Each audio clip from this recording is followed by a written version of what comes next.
from our race runner-up, and that is Kyle Busch. Kyle drove the number 54 Monster Energy Toyota for Joe Gibbs Racing. And Kyle, just talk about your race out there. Obviously, you had the strongest car of the day and weren't able to be there at the end, but just talk about your run. Yeah, we had a really good car. Monster Energy Camry was fast and, you know, faster than everybody else, just not at the right time. So, unfortunately, you know, all the adjustments that we made throughout the day, which made our car really good in the long run, wasn't very good for the short run there on the takeoff and just being really too tight. But overall, you know, is what it is. Questions now? Anybody have a question for Kyle Busch?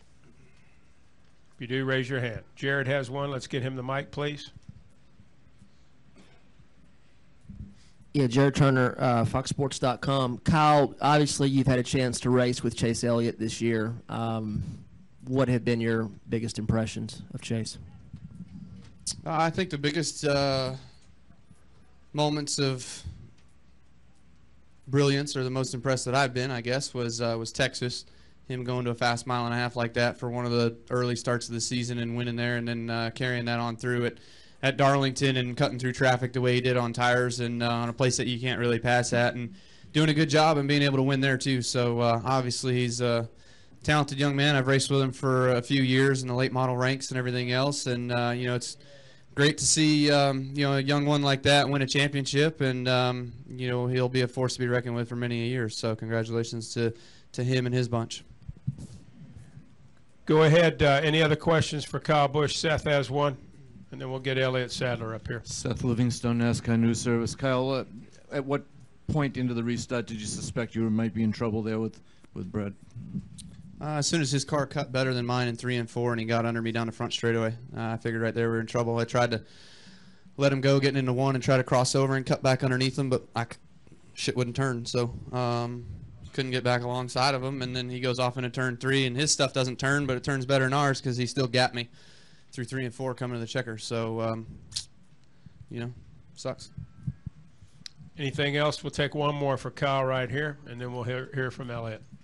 Reed Spencer with NASCAR Wire Service. As far as Chase goes, you as a car owner, what would be your plan for him? I mean, I know they want to run him in Nationwide for another year. Do you think that's necessary, or that since he's already been Rookie of the Year and champion? I don't think it's necessary, but there's no openings for him to go in the Hendrick camp. So obviously there's no opportunity for him to take a cup seat. So you got to have some change there. But you know, if there's not going to be a change, then you got nowhere to put him. Then you leave him in Nationwide for another year. You know, so gives another opportunity for Chase to groom himself, and probably for them to groom the sponsor to get the sponsor back to Cup. So I would presume that's sort of the plan.